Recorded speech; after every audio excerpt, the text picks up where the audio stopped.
Oh, hello, you beautiful people of the internet.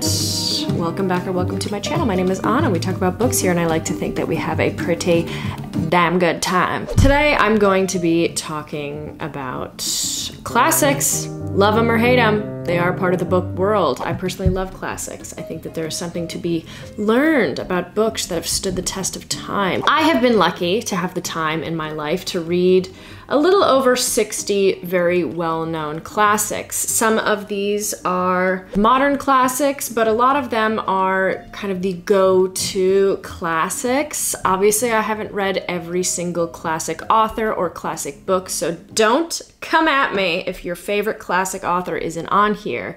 The classics list is constantly expanding, which I think is wonderful. I can't keep up, baby. I can't keep up. I'm a girl with only a limited amount of time.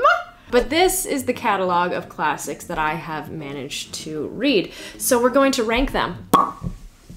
Seems like a pretty impossible task, but I will allow myself to try to do that. I have 62 classics here before me, and only one of them can be number one.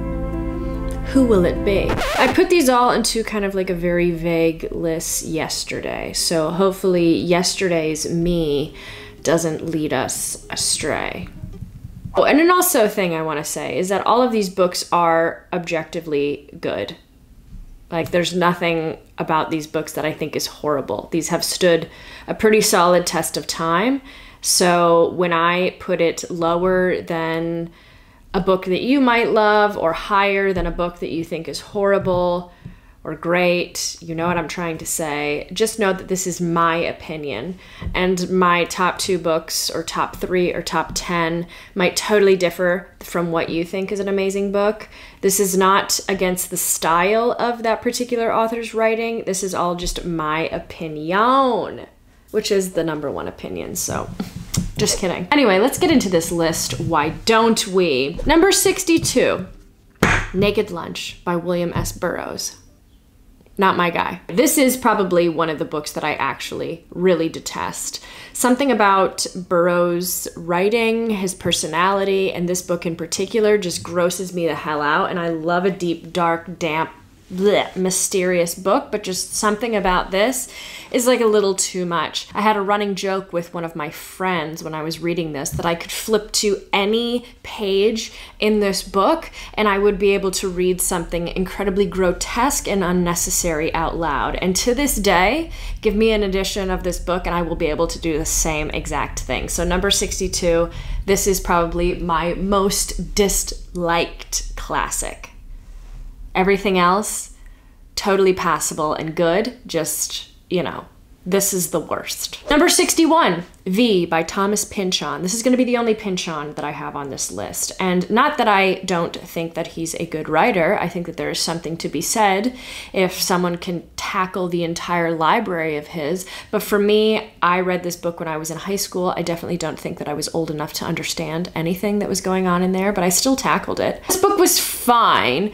And I definitely think it is of a style of novel that I would like, but I don't think that I absorbed anything in that novel. So that's why this is the second to last for me. 60, Michael Kohlhaas by Heinrich von Kleist. One of the most iconic book covers of all time. I've said this before. Classic reprinting of this, but this is a German classic and it feels very much like what John Wick is based off of. A man who is just seeking revenge for everything bad that has happened to him. This is the origin of John Wick, I think. So I didn't dislike this book. I just feel like it never really captured my attention in the way that I wanted it to. Number 59. Christopher Isherwood, Goodbye to Berlin. This is a compilation of short stories, and it's all centered around Berlin. I read this during the first year of COVID, as my friends call it. I basically spent 3 hours waiting in line to get a COVID test, and I finished this book in that time while standing. So my association with this novel isn't the best, but I do want to read more of Isherwood. I think that I would actually love his writing. Just this book in particular doesn't really do it for me. What the hell are we on? Number 68, As I Lay Dying by William Faulkner. Okay, I read this book when I was, again, a little bit too young to fully understand. I think that Faulkner is a masterful writer. I think that he is incredibly difficult to get into, though. The writing was so intelligent that I couldn't keep up. There was just something about this book that I couldn't fully get a grasp on, so I had to put it low because I don't think that I got everything that I needed to get out of it. Ethan Frome by Edith Wharton. This is a little baby book, just a little baby book. And this book I deeply associate with the winter time. I've been to Wharton's home as well, so I know that Mama was sitting pretty, okay? Mama was doing real good. So I can't not associate Edith Wharton with the absolute grandeur that she lived in. So for me, that almost overshadows her writing. Not to say that I don't think that her writing is good. Ethan Frome, for me, is just a novel that I liked, but I don't think I would necessarily revisit. After that, R.I.P. This is an author that I am so intrigued to read much more of his novels, but this one in particular, I don't think that I'm necessarily the audience for it. I can respect that it's an amazing book, but I don't think it's a favorite of mine, and that is The Road by Cormac McCarthy. Totally interesting novel. Something that I think kind of startled the world of literature when it was released. Something that felt so desolate and removed from what was the narrative at that time, I think should be applauded. But for me, it's never been a major standout. Anyway, after that, we've got a little bit of a controversial take. An author that millions love, millions see as their kind of writing idol, probably the granddaddy of a lot of literature, and that is William Shakespeare. Unfortunately, I have a love-hate relationship with him. I can't really get into his writing that much, and as someone who performs, it is incredibly difficult for me to perform his work. What does that say about me as a performer? That I'm probably pretty bad. I have Romeo and Juliet and Macbeth by Shakespeare. These are obviously incredibly groundbreaking works and have been celebrated for centuries, but I don't, they're not my favorite. They're definitely not my favorite, and you will see later on in this list that I do give my respect to the old shaky boy, but right now it's just not it for me. Not it, not it. And after that, we have Cat's Cradle by Kurt Vonnegut. I love Kurt Vonnegut, and I think he's a great writer, and I do think that this is a good book, but does this stand the test of time for me? Not necessarily. I think that he has a fantastical view of the world, and he's able to depict that in his writing so well, but Cat's Cradle just didn't make mommy happy. So gonna have to move forward from that. And this, like, looking at this list, these are all great books that I'm gonna talk about. It's just my particular ordering might not align with you, so attack me in the comments. Come out, claws out, boom, boom, boom, boom, boom, boom, boom. So here we go. I have The Crucible next, and this is obviously a great classic tale. A tale to warn everyone about what can happen if you give in to kind of mass hysteria. Great story. Great play. And I want to go to Salem and see where all that craziness was going on. So I might reread this again and kind of partner it to a travel sort of vlogage. So that might move up in the list, but right now I'm keeping it there. After that, we have Mrs. Dalloway by Virginia Woolf. Okay. Hot take, I know. I read this when I was like 20 years old. I got it from the library, and I remember just locking myself in my room and being like, don't bother me. I'm being an artist. You're in it with her. You are getting ready for that party. You are getting the flowers, and you're making sure that everything is good. But obviously there's this bubbling unsettling feeling throughout it. And I didn't dislike this book. I just feel like I wasn't in a time in my life to really appreciate it. So that's why it's here. That's why it's here. To kind of piggyback off of Mrs. Dalloway, a little bit more of a less serious take on women going through some shit, we have Two Serious Ladies by Jane Bowles. This book I read because subscribers suggested it to me, and I don't hate this novel at all. Apparently this is like a hot girl book of the summer for like 2 or 3 years running, which I totally can see. Two hot girls taking on different countries, traveling and causing a little bit of chaos, doing what they do best, being divas, which I love. I love a diva textbook. For me, I would totally give this to some friends and we could chuckle about it and have a ball, but it's not an all-time favy wavy. The Alchemist. Now listen to me. When I first read this book, this was groundbreaking, and this does feel like a groundbreaking read. I also think that this is a great book to suggest to people who don't read that often, but they want to get into more kind of meaningful literature, because this is very, very easy to read. It's really not that intimidating. It's incredibly short, and it does give you that powerful message that a lot of these classics bring. So I always kind of suggest this to people that are like, what should I read? I really want to feel something. And I'm like, oh, you should try The Alchemist. You're going to get something out of it. Whether or not it's absolute hatred or absolute love, you're going to feel something. After that, we have Confessions of a Mask by Yukio Mishima. I have an amazing copy of this, and I think that that is why I associate so much positivity with this book. What can I say? This is all about a young boy in Japan grappling with his sexuality and what he associates as like very extreme measures to kind of keep this part of himself hidden. I mean, it was written in the 40s and it still feels like it's incredibly relevant today.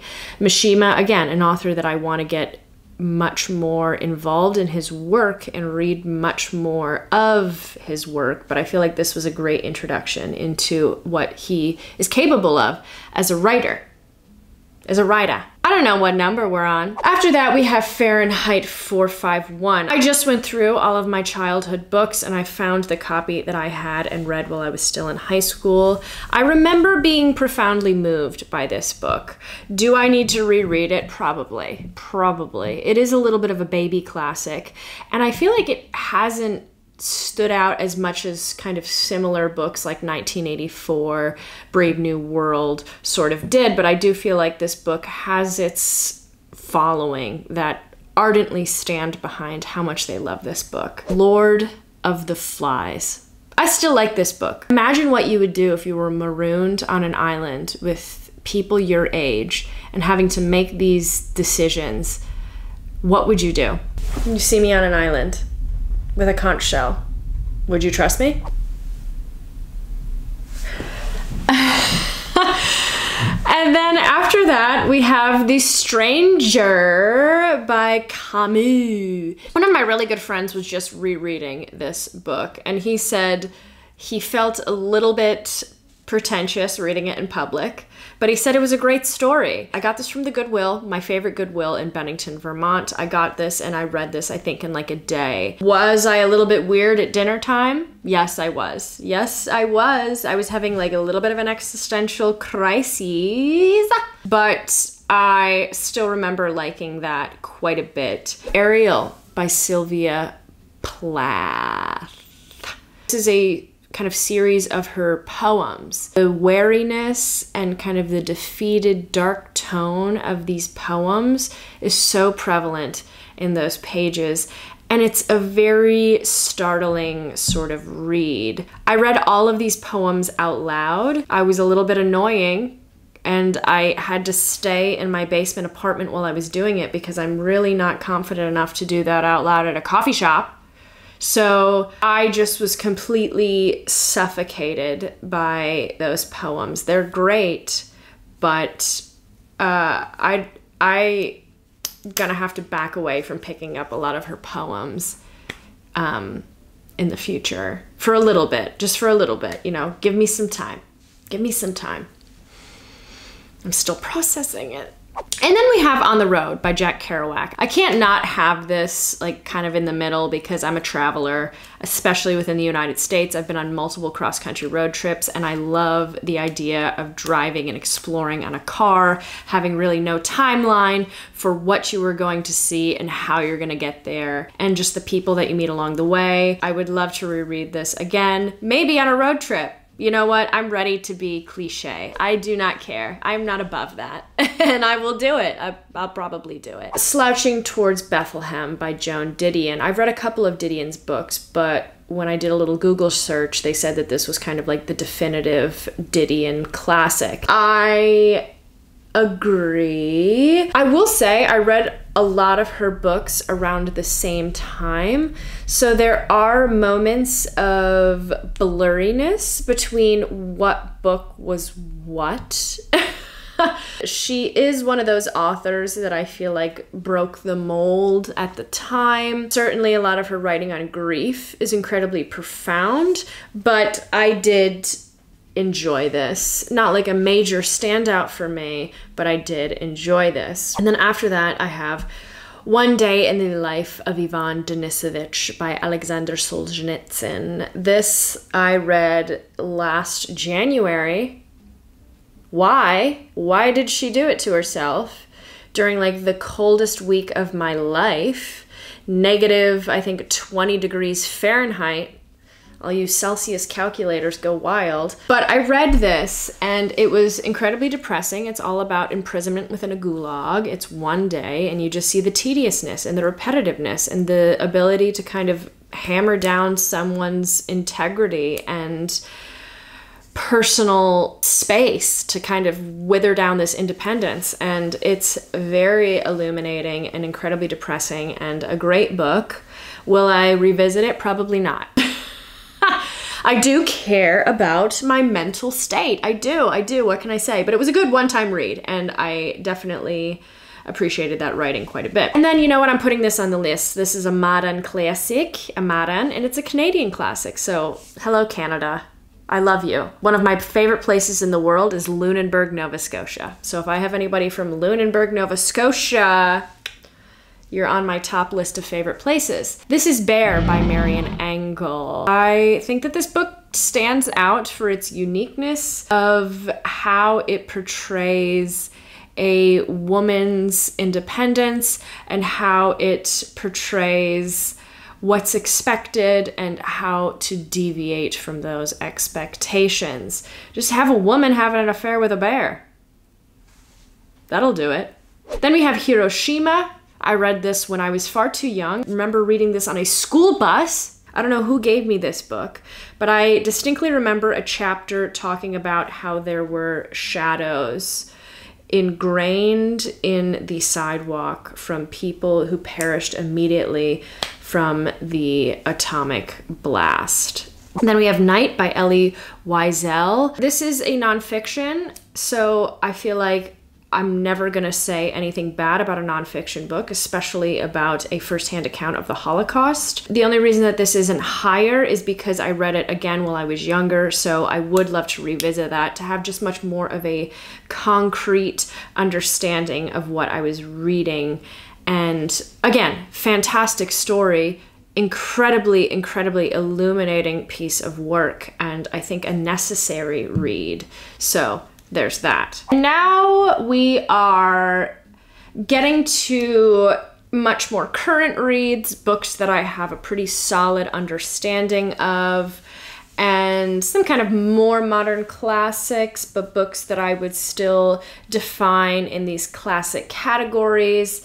So let's get on with our bad selves. A Room with a View by E.M. Forster. I read this year and I enjoyed it. I think that Forster is a snarky little devil and he portrays this upper class kind of aloofness so well. This is a baby read and something that you can enjoy in a field and kind of, you know, gallivanting and looking at streams and, you know, putting on your absolute best accent and sort of, you know, assuming the role of this hierarchy, this English sort of aristocracy, and, you know, looking down at people and, you know, that sort of thing. Absolutely, right? And then a horrible segue, Fight Club by Chuck Palahniuk. Don't come at me, okay? I know that this is technically not a classic, but I am putting this as a modern classic because everybody knows this book. Everybody knows it. This is not my favorite Palahniuk by any means, but I do think that this book has a stance in this library of books that are incredibly recognizable. Massacre me in the comments, I'm ready. My skin is alligator skin. After that, we have Passing by Nella Larsen, a really, really enjoyable book that I read last year. I thought it was fantastic, and I thought it was a really solid story. Would love to see the movie adaptation as well. Penin by Nabokov. I read this because Zadie Smith said it's one of her most reread novels. It's all about academia and sort of fitting in this very structured and kind of closed-in pool of people who want you there when they need you there, sort of thing, and being an outsider in that world. I thought it was funny, and I thought it was great. The Bell Jar by Sylvia Plath. I read this when I was on the subway a lot, going back and forth. I was working a play upstate, and I was taking the megabus and the subway. The megabus. I remember finishing this in transit. This is definitely not like a favorite book by any means, but I do think that it has this sort of concrete following that makes it a visionary sort of tale. Again, Sylvia Plath is one of those authors that I respect, but I haven't really found anything that's like super me. Brave New World. Soma. I always think about that. I like that genre of doomed future. I really do like it. Then we have Always Lived in the Castle by Shirley Jackson. I read this last year. I thought it was great. It was my first Shirley Jackson. I think that she does this sort of mystery writing so well. Zen and the Art of Motorcycle Maintenance. Now, this might not be deemed a classic by a lot of people, but for me, my list, my rules, this is a classic because it was incredibly profound for me in my younger years, and I still reference a classic versus romantic mind quite a bit in my like day-to-day assessment of things. It's a very difficult book. It has a lot to do with travel. It has a lot to do with relationships. I liked that book a lot, and I don't even know where my copy went because I highlighted the shit out of that. And I don't know where it is, so wherever it is, whoever has it, whoever found it, enjoy my little side notes. The Thornbirds. I've talked about this book a lot. I like this book. Ozilette. Do I think it's like classic status? Maybe not, but I do think that this is a good book. I'm gonna cry my little heart out if I reread it again. And then we have In Cold Blood by Truman Capote. That diva, blowing the lid off the true crime genre, seeing that that was gonna be the future. Crazy, crazy book. I remember reading this when I was in my bed, when I was like 15 or 16 years old, staying up past my bedtime, being really tired, going into school, but just feverishly sitting and reading and consuming this book. Really fantastic book. The Catcher in the Rye by J.D. Salinger. Hot take, babe. People love it or hate it. I did enjoy it. Maybe I'll do like a routine of infamous characters, and I'll do this in the city, and I'll have Oleg cosplay as one of these other books. You'll see which one I'm talking about soon. Then after this, we have the Shakespeare Redemption, King Lear. It is my favorite Shakespeare, and I think it's a fantastic tale. I would die to perform this, even though I would be very, very bad at it. I would die to do it. It just resonated with me in a way. I don't know, just kind of like the greed and the desire for power. And then the next book, I don't know how I feel putting this on here because I know that this is a widely cherished novel, and some people say that this is one of the best classics of all time, but I read this when I was very young, and I don't have enough of resources and space in my brain to fully remember this story. And I have another novel by this author on the list that I think I've recently read and I appreciated, not even appreciated, but just have more of a relationship to than this one. So this is a tentative. This is a little space holder because I know I'm going to enjoy it, but that's Beloved by Toni Morrison. Again, I fully know that this should probably be higher on the list, but I just don't have a very strong remembrance of this novel, so I can't put it higher. But I remember enough that it was damn good, you know? I know that I do know. I know it's good. Then we have Sophie's Choice by William Styron. Heartbreaking. Heartbreaking. I always associate this book with like best description of third wheeling in a novel that I've ever seen, or not even third wheeling is maybe like a little bit more of like a crass definition of what this book is, but just such a strong look into someone watching from the outside and just kind of creating this idea of what someone's life is or was, and then just you finally get the full story and it's like, oh my God, Jesus, I could have never imagined where that was gonna go. Heartbreaking, absolutely heartbreaking, fantastic book. And then we have Of Mice and Men by John Steinbeck. Again, a book that I would love to reread. It's a classic for a reason. Great American story, just kind of one of those like cautionary tales that will forever be timeless. A Clockwork Orange by Anthony Burgess. I've talked about this before, but I remember reading this in a bath.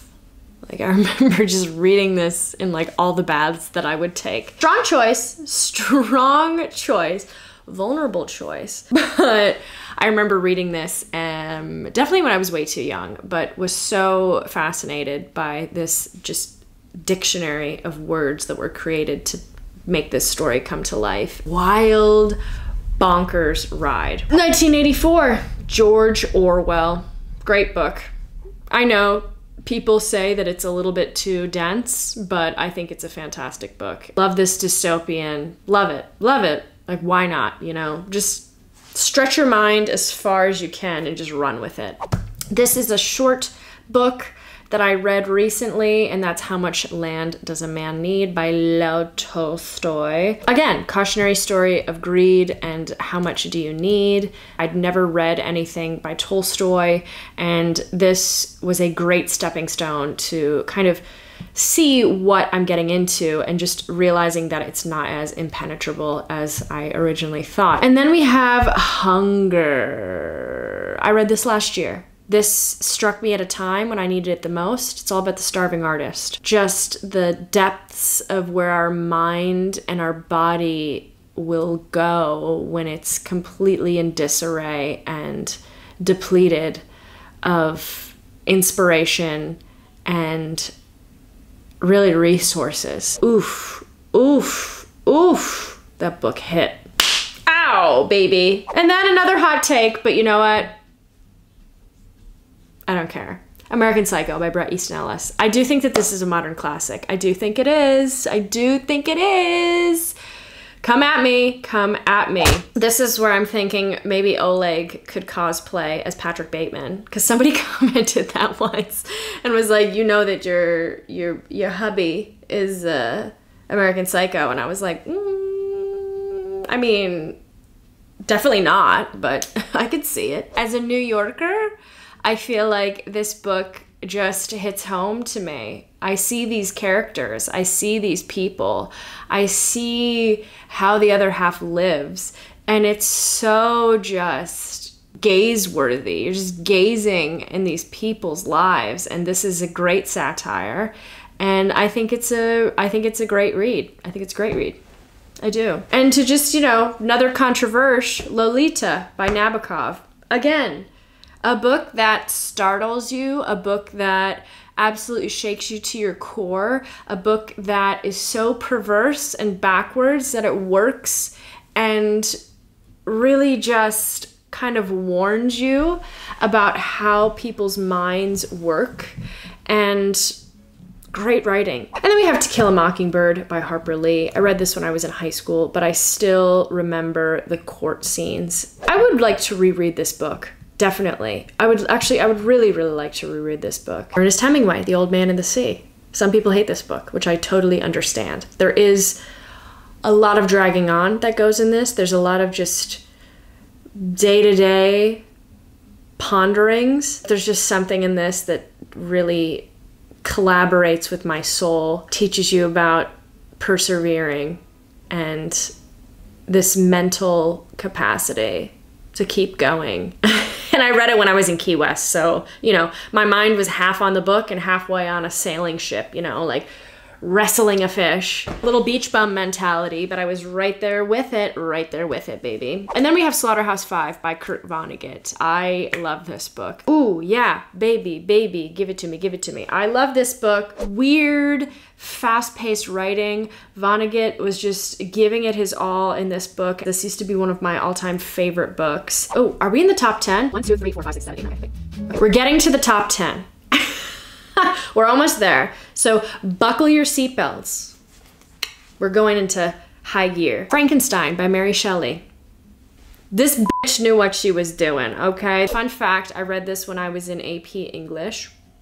And we had to do like a mock trial about Frankenstein and Frankenstein's monster. And we had to like take a defense. I don't know what. And I dressed up, I think I was like an attorney. And I dressed up and I think I killed it. I don't know. Confidence is key in those memories, right? After that, we have Madame Bovary by Gustave Flaubert. I need to reread this. I have a copy. I have a weird association with this. I don't know what it is, but I always associate this novel with like opening doors. The set design of this book is really, really obvious in my head. After that, we're on the 11th book. And that is The Master and Margarita by Bulgakov. Wow. You want to talk about a trippy novel? This book, oh my God. This is just one of those novels that you have certain moments in the text that will stay with you forever. This is one of those books that almost feels like it was made to be illustrated. Everything is so vivid. The imagery is so unique. Bulgakov's mind is just like on overdrive, putting all of these things together and making it work. And I actually had the opportunity to visit his house while I was in Ukraine. And that was just like to see the little rooms and to see just how he stationed himself and kind of like you imagine him, you know, sweating over the typewriter. That was really a treat and fantastic, fantastic book.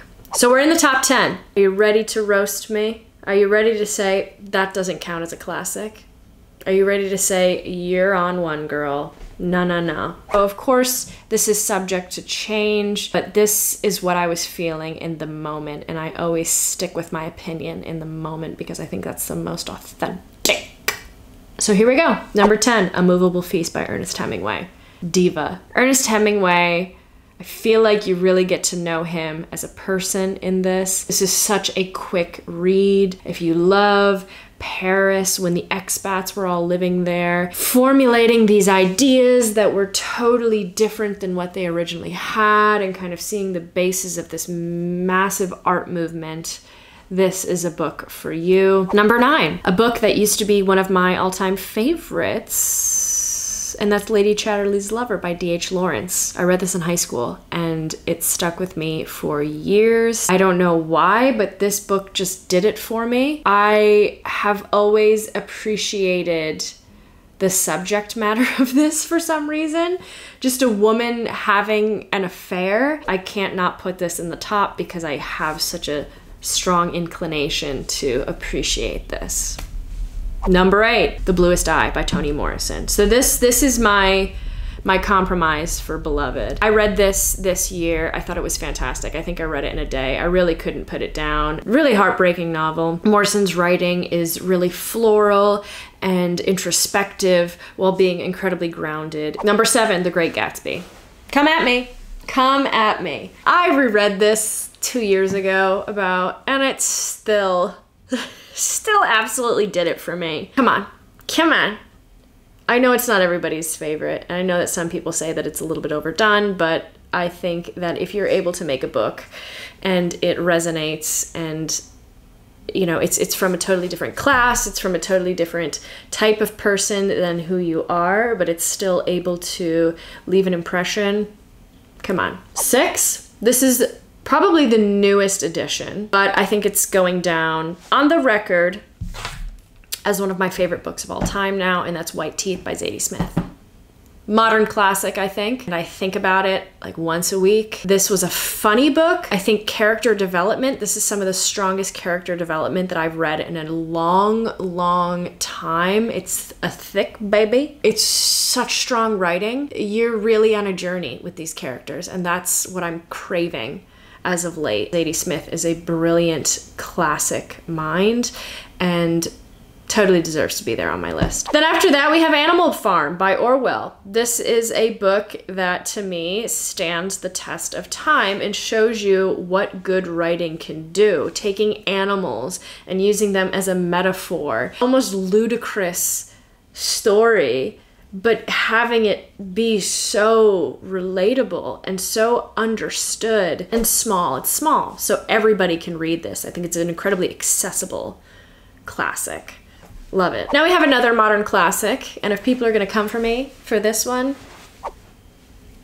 boom, boom, boom, boom, boom, Mike Tyson, Bite Off Your Ear. Secret History by Donna Tartt. Ooh. This again is a book that I think also really hits close to home for me. I've done a whole video about visiting places from The Secret History. Donna Tartt went to college in a town that's very close to where I grew up. So this whole entire landscape of this novel is recognizable to me. I know the smells of those places. So for me, this book, it's a fantastic story. It's so smart, and Tartt's writing is divine in this, but I feel like I'm in there. Put a plaid skirt, a little beret, and you know, some Mary Jane's on, and I am part of the squad. Hopefully they don't kill me. We're in the top 3. And 2 of these are kind of recent ones, but ones that I am now old enough to understand.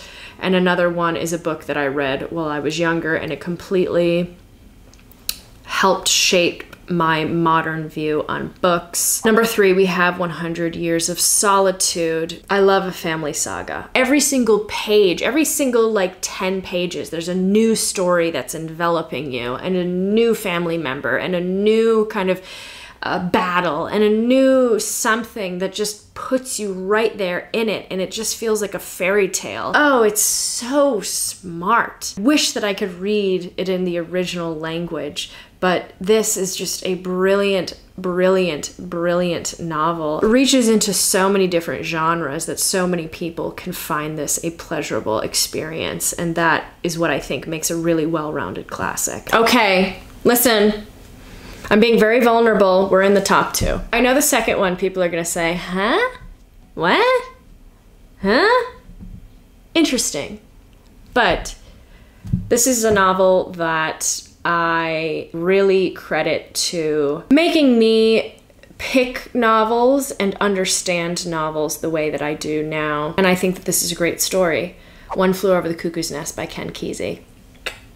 Again, really looks into the human experience, really just shifted my mindset of how a novel can be read, enjoyed, understood, and you can be educated through a novel and writing. Fantastic. Number 1, my favorite classic of all time, because I'm an American, East of Eden by John Steinbeck. Yes! Oh, it had to be done. It had to be done. I think that Steinbeck is probably one of my favorite authors of all time. He's incredibly passionate in these very kind of almost like blank assessments of the world, if that makes sense. Such a task to get through this book, but it's so rewarding at the end. It's really just a look at good and evil, how people can be swayed in a direction, and how that force can drive you, but you can also propel against that force and kind of make your own decision about who you want to be. It's all about family, and apparently this is also kind of loosely paralleled to his own life growing up. It's a love letter to California and the Salinas Valley and just the growth of America. Yeah, I think that this is an amazing work of fiction, and I'm happy to call it my #1 classic pick. So there you have it, guys. Case closed. Choices chosen. You guys let me know, what are your like top 10 classics? Ooh, that's a hot one. Top 10 classics, or if you're not feeling that crazy, let me know your top 5 classics, why you chose them, what they mean to you. Let me know, or just drop that list below. Also, fight me in the comments if you say, you're so wrong. You're so wrong. And also, you know, I'm sure that I've read a lot of other books as well that are probably designated to classic status. I just felt like these were probably the most kind of recognizable and easiest to put into that class. So anyway, you guys are wonderful. You're fabulous. Thank you so much for being here. You're a classic babe. You're a classic babe. I'll see you in the next one. Bye. Bye.